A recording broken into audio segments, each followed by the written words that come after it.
Hello all, welcome to screen space. ఈ వీడియోలో the grey 2011 movie review అయితే తెలుసుకుందాం. రీసెంట్గానే ప్రైమ్ వీడియోలోకి అయితే స్ట్రీమింగ్ వచ్చింది. తెలుగు డబ్బింగ్ కూడా అవైలబుల్గా ఉంది. మూవీ డ్యూరేషన్ అయితే 1 అవర్ 57 మినిట్స్ అయితే ఉంటుంది. స్టోరీ ప్లాట్ విషయానికి వచ్చేస్తే అలాస్కాలో ఒక వర్కర్స్ గ్రూప్ అయితే ఒక ప్లేన్ క్రాష్ అయ్యాక స్నో మౌంటైన్స్ అయితే ఇరుక్కుపోవడం అయితే జరుగుద్ది. అక్కడ సర్వే అవ్వడం కోసం వాళ్ళు ఏం చేశారు అండ్ అక్కడ ఉన్న డెడ్లీ వూల్ఫ్స్ అయితే వాళ్ళ మీద అటాక్ కూడా చేస్తాయి. దాని తర్వాత ఏం జరిగింది, అసలు ఆ ప్లేన్ క్రాష్ ఎందుకైంది, వీటన్నిటి చుట్టూ నడిచే స్టోరీ ది గ్రే. ఇక ఫుల్ వీడియోలోకి వెళ్ళిపోయే ముందు వీడియో ఖచ్చితంగా లైక్ చేయండి అండ్ రివ్యూని కూడా చివరి వరకు చూడండి, అప్పుడే మీకు క్లియర్గా అర్థమవుతుంది. అండ్ వన్ థింగ్ భయ్యా, మీరు కనుక ఎవరన్నా హైదరాబాద్లో గట్కేసర్ ప్రాంతంలో జగదంబ థియేటర్ దగ్గర ఎవరన్నా ఉంటే కనుక 12th సెప్టెంబర్ 11:15 షోకి మిరాయికి సిల్వర్ టికెట్ ఒకటి అవైలబుల్గా ఉంది. ఎవరికైనా కావాలంటే చెప్పండి, ఇన్స్టాగ్రామ్లో డిఎం చేయండి. వీడియో కింద డిస్క్రిప్షన్లో ఇన్స్టాగ్రామ్ లింక్ అయితే ఉంటుంది.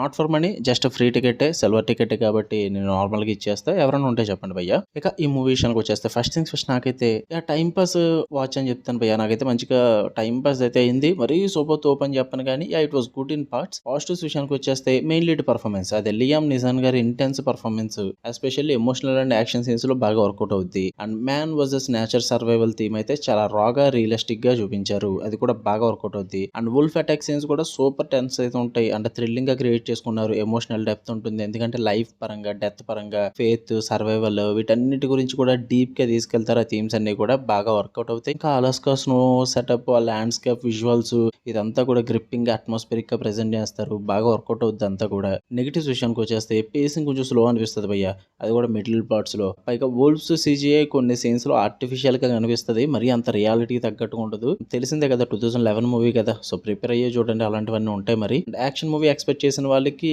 కొంచెం స్లో ఫిలాసఫికల్ టోన్ అయితే ఉంటుంది. అది కొంచెం డిసప్పాయింటింగ్ అవ్వచ్చు. మరి ఫుల్ ఆన్ యాక్షన్ అయితే ఉండదు, లిమిట్ ఉంటుంది, బట్ కొంచెం ఫిలాసఫికల్ టోన్ అయితే ఎక్కువగా ఉంటుంది. పర్లేదు అనుకుంటే ట్రై చేయండి. నేనైతే వన్ టైం వాచ్ అని చెప్తా. టైం పాస్ అయితే అయిపోద్ది మీరు ఏం ఎక్స్పెక్ట్ చేయకుండా చూస్తే. ఓకేనా, తెలుగు డబ్బింగ్ అయితే బాగుంది. మరి ఫ్యామిలీతో చూడొచ్చా అంటే సెక్స్ అండ్ న్యూడిటీ పరంగా కాదు కానీ భయ్య, వైలెన్స్ పరంగా, బ్లడ్ పరంగా, సర్వైవల్ బ్రుటాలిటీ పరంగా చాలా స్ట్రాంగ్ సీన్స్ అయితే ఉన్నాయి. మరి కొంచెం ఇబ్బంది పడతాయి అవి. అండ్ ఇంకా న్యూడిటీ అంటారా, ఒక క్యారెక్టర్ అయితే ఉంటుంది, అప్పుడప్పుడు డ్రీమింగ్ అంటూ ఉంటుంది వాళ్ళ గర్ల్ ఫ్రెండ్ తో బెడ్ మీద ఉన్నట్టు, బట్ అంత న్యూడిటీ ఏం చూపించరు. ఇలాంటి ఒక 2-3 సీన్స్ ఉంటాయి, స్కిప్ చేసుకోగలను అనుకుంటే చూడండి. బట్ వైలెన్స్ పరంగా చాలా హెవీ ఉంటుంది. పర్లేదు అనుకుంటే చూడండి, లేదంటే ఇండివిజువల్ గా చూడండి. ఓకే, మీకు కనుక వీడియో నచ్చితే లైక్ చేయండి, షేర్ చేయండి, మీ ఒపీనియన్స్ కూడా కామెంట్ చేయండి. మళ్ళీ నెక్స్ట్ వీడియోలో కలుద్దాం. అంటే దాన్ని లవ్ యూ ఆల్, బాయ్.